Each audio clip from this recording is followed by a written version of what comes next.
O Romance Proibido de 1930. Aquele outono de 1933 pairava sobre nós como uma canção melancólica. A fazenda, que sempre fora meu refúgio seguro, parecia agora vibrar com uma tensão sutil, como as cordas de um violino prestes a romper. Papai andava pelos cômodos com uma ruga constante na testa, cochichando com os capatazes sobre a safra e os preços do café que teimavam em cair. Mamãe tentava manter a normalidade, supervisionando os bordados na sala de estar e a preparação dos doces na cozinha, mas seus olhos também carregavam uma preocupação velada. Eu passava longas horas na varanda, observando as fileiras verdejantes dos cafezais se estenderem até onde a vista alcançava. Aquele era o nosso mundo, o mundo que eu sempre conhecera. Mas as notícias que chegavam pelo rádio e pelos jornais falavam de um mundo lá fora conturbado, com crises e conflitos que pareciam distantes, mas que eu sentia, de alguma forma, nos rondando. Foi em uma dessas tardes introspectivas que Jarbas chegou. Ele vinha a cavalo, como sempre, a poeira da estrada levantando levemente enquanto ele se aproximava da casa. Jarbas era o filho dos nossos vizinhos, a família Albuquerque, donos de terras que faziam fronteira com a nossa. Crescemos juntos, correndo pelos campos, subindo em árvores e compartilhando segredos à beira do riacho. Mas nos últimos anos, nossa relação havia se tornado algo mais. Seus olhos castanhos sempre me transmitiram uma calma que contrastava com a agitação do meu próprio coração quando ele estava por perto. Naquele dia, ele desmontou do cavalo com um sorriso gentil, trazendo consigo o aroma da terra e das flores silvestres que sempre parecia acompanhá-lo. Boa tarde, Iracema, ele disse, a voz grave e familiar soando como uma melodia suave. Seu pai comentou que a colheita não está das melhores. Eu suspirei, desviando o olhar para os cafeeiros. Não está. E os preços, é tudo tão incerto, Jarbas. Ele se aproximou, parando ao meu lado na varanda. Olhamos juntos a vastidão verde que nos cercava. A terra sempre nos sustentou, Iracema. Passamos por tempos difíceis antes e superamos. Vamos superar isso também. Havia uma firmeza em sua voz que me confortava. Eu sabia que Jarbas não era apenas um amigo de infância, ele era meu confidente, meu apoio. E, no fundo do meu coração, eu sabia que era muito mais do que isso. Mas o tempo parecia pairar sobre nós com uma lentidão calculada, como se hesitasse em nos revelar o que o futuro nos reservava. Naquele momento, sentados lado a lado, sob a brisa suave do outono, a única certeza que eu tinha era a presença reconfortante de Jarbas ao meu lado, uma ilha de segurança em um mar de incertezas. E talvez, apenas talvez, isso fosse o suficiente para enfrentar o que viesse. A primavera trouxe mais do que flores. Trouxe o tradicional baile anual na fazenda dos Albuquerque. Para mim, sempre foi um evento agridoce. Amava a música, os vestidos rodopiantes e a oportunidade de ver todos os vizinhos e amigos, mas detestava a pressão de ser a filha do coronel, a jovem casadora que todos os rapazes da região observavam. Mamãe fez questão de que meu vestido fosse o mais elegante, um tecido de seda em tom salmão que se moldava perfeitamente ao corpo, com detalhes art déco no decote. Jarbas me buscou em casa, e ver o brilho em seus olhos quando me viu me fez esquecer por um momento todas as minhas apreensões. Ele estava impecável em seu terno escuro, com um cravo branco na lapela, uma gentileza que ele sabia que eu apreciaria. Durante a viagem de carro até a fazenda dele, o silêncio confortável entre nós era preenchido apenas pelo som do motor e, no meu peito, pela batida acelerada do meu coração. O salão de festas estava deslumbrante, iluminado por lustres de cristal e decorado com guirlandas de flores do campo. A orquestra tocava um foxtrot animado e o ar cheirava a cera de chão e perfume. Vários rapazes, incluindo alguns que eu mal conhecia, me convidaram para dançar, e eu aceitei por pura cortesia, mas meus olhos sempre voltavam para Jarbas, que sorria para mim à distância. Ele esperou até a última dança, um valsa lenta e romântica. Quando sua mão tocou a minha e ele me conduziu para o centro do salão, senti que o mundo à nossa volta desapareceu. Eu já não era a filha do coronel e ele não era o herdeiro dos Albuquerque. Éramos apenas Jarbas e Iracema, girando em uma bolha de pura felicidade. Sua voz suave, sussurrando no meu ouvido, me tirou do transe. Iracema, ele disse, sua voz tensa, mas cheia de uma emoção que eu nunca havia ouvido antes. Eu sei que a vida está incerta. Nossas famílias enfrentam dificuldades, e o futuro, bem, É um mistério para todos nós. Mas eu não consigo imaginar meu futuro sem você. Meu coração parecia querer saltar do peito. Ele parou de me conduzir, e nós ficamos parados, no meio do salão, ignorando os olhares curiosos. Sabe, Iracema, ele continuou, segurando minhas duas mãos. Eu a amo. E sei que, juntos, podemos enfrentar qualquer coisa. Casa-se comigo. A música continuou tocando, mas eu só conseguia ouvir a voz dele, as palavras que sempre sonhei em ouvir. O pedido não veio em um momento perfeito, mas a sua sinceridade me tocou profundamente. Jarbas não estava me propondo um casamento de conveniência, mas um compromisso baseado no amor e na parceria. Olhei para seus olhos, que pareciam refletir todas as estrelas do céu, e soube a resposta.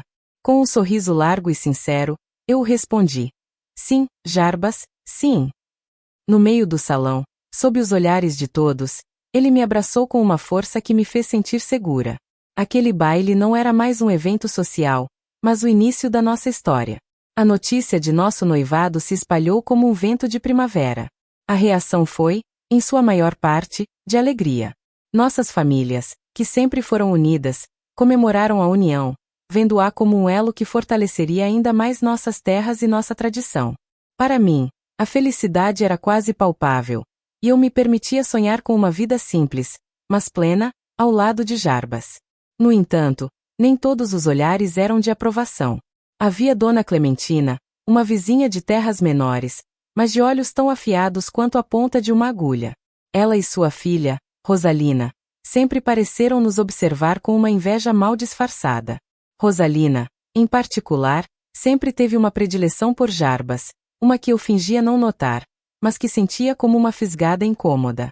Em uma tarde de preparativos para o casamento, papai recebeu uma visita inesperada. Era um agente de banco da capital, um homem de terno cinza e semblante sério. O que era para ser uma reunião rápida se estendeu por horas, e a cada minuto que passava, a expressão de papai se tornava mais sombria. Quando finalmente o agente se foi, papai se sentou na poltrona da sala de estar e parecia ter envelhecido 10 anos. Ele se recusou a falar sobre o assunto, afirmando que eram coisas de homem e que não deveríamos nos preocupar. Mas eu o conhecia bem demais para acreditar nisso. Seus ombros caídos e o silêncio pesado que se instalou na casa falavam mais alto do que qualquer palavra. Decidi ir falar com Jarbas. Encontrei-o no escritório de seu pai, revisando documentos e contas. Quando contei sobre a visita do agente e a preocupação de meu pai, a expressão de Jarbas endureceu. Meu pai teve uma visita parecida. Os preços do café estão tão baixos que os bancos estão começando a apertar o laço. Nossas dívidas estão aumentando, e o valor da nossa safra já não cobre os custos. Senti um arrepio frio percorrer minha espinha. A incerteza que antes era apenas um sussurro, agora se tornava uma ameaça concreta. Naquela noite, uma festa de noivado foi organizada, mas o brilho da ocasião parecia ofuscado por uma sombra que pairava sobre nossas cabeças. Eu sorria e cumprimentava os convidados, mas meu olhar se cruzava com o de Jarbas em momentos de silêncio, e em cada um desses olhares, eu via a mesma pergunta. O que faríamos? O que o futuro nos reservava agora que a base de nossa existência, a Terra, estava ameaçada? A resposta, eu sabia, não viria facilmente, mas uma certeza me dominava. A nossa luta não seria apenas por nosso amor, mas também pela sobrevivência de tudo o que conhecíamos. E eu me perguntava, com o coração apertado, se o nosso amor seria forte o suficiente para vencer a tempestade que se aproximava. Os dias que se seguiram àquela noite de festa foram os mais difíceis que eu já havia vivido. O clima na fazenda mudou de forma palpável. O silêncio que antes era de paz, tornou-se pesado e tenso. Os murmúrios que papai e mamãe trocavam em voz baixa nos corredores não escapavam de meus ouvidos. A cada conversa ouvida, meu coração se apertava, e a ameaça que antes era apenas uma sombra, ganhava contornos nítidos. O banco exigia pagamentos que papai não podia mais honrar. Certa manhã, enquanto eu arrumava as flores em um vaso na sala, ouvi a voz de papai, mais grave e séria do que o normal, vindo do escritório. Ele estava com o Sr. Albuquerque, o pai de Jarbas. O som de suas palavras chegou a mim de forma abafada, mas o suficiente para entender o cerne da conversa. Não há outra saída, meu caro, o crédito está cortado. O banco nos dará um prazo, mas exigem uma garantia que não temos. Vender as terras seria uma humilhação, a ruína de tudo que nossos pais construíram. Uma frase de meu pai, cheia de desespero, me fez paralisar. Jarbas e Iracema, a união deles seria a nossa salvação, mas não temos mais a base para esse casamento, a terra, o café. O senhor Albuquerque respondeu com a voz cheia de resignação. Não temos, de fato. Mas há outra maneira. Clementina e Rosalina. A família delas tem a influência e a liquidez que precisamos. Um casamento com Rosalina uniria as famílias e garantiria o futuro de nossas terras e a nossa honra. Senti o vaso de flores escorregar de minhas mãos e se espatifar no chão. A água e as pétalas se espalharam, mas eu mal as notei. Meu mundo inteiro havia acabado de ruir. Meu casamento com Jarbas, a base do meu futuro feliz, estava sendo sacrificado em um acordo frio e desumano. Eu não conseguia respirar. A ideia de Jarbas se casando com Rosalina era um veneno que se espalhava pelas minhas veias. Eu corri para o jardim, o único lugar onde eu podia respirar. As lágrimas que eu havia segurado por semanas finalmente vieram, quentes e incontroláveis. Sentei-me sob a mangueira, sentindo a terra úmida sob minhas mãos, a mesma terra que agora nos traía. Foi ali que Jarbas me encontrou. Seu olhar, quando viu meu rosto manchado de lágrimas, me partiu o coração. Iracema, o que aconteceu? Ele perguntou, com a voz embargada. Eu não conseguia falar, então apenas apontei na direção da casa. Ele me segurou gentilmente, depois de um longo silêncio, disse. Eu ouvi a conversa, eles não podem fazer isso conosco. Mas é a única maneira de salvar a terra, a honra de nossos pais, eu sussurrei.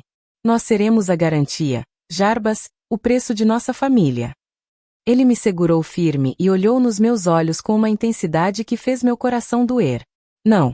Nós não somos a garantia de ninguém. Somos Jarbas e Iracema. E o nosso amor não pode ser negociado. Eles acham que podem decidir o nosso futuro, mas não podem. Naquele momento, eu sabia que a decisão não era deles, mas nossa. Seríamos fortes o suficiente para enfrentar nossas famílias e lutar por nosso amor? Ou seríamos forçados a aceitar um destino que nos separaria para sempre? O futuro, que antes era uma promessa, havia se tornado um campo de batalha, e eu me perguntava se, no final, teríamos a coragem de vencer. A decisão foi tomada na mesma tarde, sob a sombra da mangueira que havia testemunhado nossa amizade e nosso amor por tantos anos. A proposta de meu pai, fria e pragmática, era a última coisa que eu imaginava que nos uniria com tamanha força. Jarbas segurou minhas mãos e seu olhar, cheio de uma determinação inabalável, me transmitiu a coragem que eu precisava. Não iríamos nos curvar. Não vamos aceitar esse destino, ele declarou, e sua voz, mesmo baixa, soou como um juramento. Eu não vou me casar com Rosalina, e você não vai se casar com ninguém. O problema é a dívida, não o nosso amor. E a solução está na terra, Iracema. Na terra que eles tanto querem salvar. Nós passamos o resto do dia e a noite em claro, traçando um plano. O mercado do café estava em colapso, mas o mundo estava mudando. Jarbas havia lido em um jornal que a demanda por algodão estava crescendo, impulsionada pelas indústrias têxteis da Europa. A ideia era arriscada e audaciosa, propor aos nossos pais que vendessem uma pequena porção da fazenda, a parte mais afastada, com o solo menos fértil para o café, e usassem o dinheiro para saldar a dívida mais urgente. O restante seria investido em sementes de algodão e na contratação de agrônomos que pudessem nos orientar sobre a nova cultura. Papai me ouviu com um olhar de desaprovação. Mamãe, com uma expressão de pânico velado. Vender a terra da família. Iracema, você perdeu o juízo. Meu pai questionou, a voz subindo de volume. Uma parte de nosso legado, para plantar algodão? Você acha que sabe mais que seu pai e meu amigo? Jarbas se interpôs, calmo e firme. Não é uma questão de saber mais, senhor. É uma questão de adaptar. Se continuarmos fazendo a mesma coisa, com a mesma safra, seremos a próxima fazenda a ser leiloada. O que eu e Iracema estamos propondo é uma mudança necessária. É o único caminho para mantermos o que mais importa, as nossas terras e a nossa família. O silêncio que se seguiu foi o mais longo de minha vida. Papai e o senhor Albuquerque se olharam, a dúvida em seus olhos era visível. A proposta era radical, uma afronta à tradição, mas também a única alternativa que parecia oferecer uma saída real. Por fim, papai suspirou e disse, a voz cheia de cansaço: o que vocês propõem é uma loucura. É um risco que pode nos levar à ruína total. Mas, em suas palavras, havia uma hesitação, uma fresta de esperança que eu me agarrei. Eles não podem nos separar, Jarbas, eu disse mais tarde, enquanto caminhávamos pelo pomar. Ele me abraçou, e eu me permiti sentir a segurança de seus braços. A incerteza não havia desaparecido, mas agora era diferente. Não era uma incerteza de esperar passivamente o destino, mas a incerteza de um plano arriscado, construído com nossas próprias mãos. E, mesmo que o caminho fosse árduo, eu sabia que a semente de esperança que plantamos naquele dia era mais forte que qualquer crise que pudesse nos assolar. O futuro ainda era uma incógnita, mas agora, ele nos pertencia. E isso, eu pensava, era a única coisa que importava. A vida na fazenda, que sempre foi um ritmo suave e previsível, transformou-se em uma corrida contra o tempo. Depois de longas e tensas discussões, nossos pais, movidos mais pelo desespero do que pela confiança em nosso plano, finalmente cederam. A terra mais pedregosa, aquela que sempre foi considerada inútil para o café, foi vendida, e o dinheiro foi usado para cobrir as dívidas mais urgentes. A semente de algodão, a nossa aposta audaciosa, chegou em sacos de estopa, e com ela, o trabalho mais árduo que eu já havia conhecido. Jarbas e eu nos tornamos os líderes daquele empreendimento. Passávamos os dias no campo, sob o sol forte, supervisionando a preparação da terra e a semeadura. Nossas mãos, acostumadas aos talheres de prata e às xícaras de porcelana, agora estavam calejadas e sujas de terra. As roupas elegantes deram lugar a tecidos leves e chapéus de palha. Éramos observados com desconfiança pelos vizinhos, que nos viam como jovens perdidos, brincando de fazendeiros. A cada dia, um novo desafio surgia. As sementes plantadas teimavam em não brotar, as pragas ameaçavam a pequena lavoura e a seca parecia se prolongar por dias a fio. Eu me pegava questionando nossa decisão. Será que tínhamos sido imprudentes? Será que a proposta de Jarbas se casar com Rosalina, por mais dolorosa que fosse, não teria sido o caminho mais seguro? Em uma tarde, exausta e desanimada, me sentei sob o sol, observando o chão rachado. Jarbas se aproximou e se sentou ao meu lado, limpando o suor da testa. Está pensando no que eles disseram, não está? Ele perguntou, sua voz suave, mas firme. Eu sabia que ele se referia às fofocas de Dona Clementina, que espalhava pela região que nosso projeto era prova de nossa incompetência. Tenho medo, Jarbas, eu sussurrei. Medo de ter te levado a isso, de termos arriscado tudo e de não dar certo. Ele segurou a minha mão, e o calor de seu toque me confortou. Medo é natural, Iracema. Mas desistir não é uma opção. Não quando o nosso futuro está em jogo. Não quando estamos lutando pelo que acreditamos. E naquele momento, um milagre aconteceu. Nossos olhos se voltaram para o campo, e ali, no meio da terra árida, um pequeno broto verde, delicado e resistente, se erguia. Eram os primeiros sinais de vida, a prova de que nosso trabalho não havia sido em vão. Nos dias que se seguiram, outros brotos surgiram, e a paisagem árida começou a se tingir de verde. O desespero foi substituído por uma nova energia. Trabalhamos como nunca, cuidando daquelas pequenas plantas com um carinho que eu nem sabia que era possível. E então, chegou o dia. O dia em que os primeiros botões de algodão surgiram, brancos e macios, como pequenas nuvens caídas do céu. Aquele foi o sinal que precisávamos. Um sinal de esperança, de que o nosso amor e a nossa luta estavam, finalmente, dando frutos. Eu sabia que a colheita ainda estava longe, e que muitos desafios ainda viriam, mas, pela primeira vez em muito tempo, eu estava certa. Havíamos escolhido o caminho certo.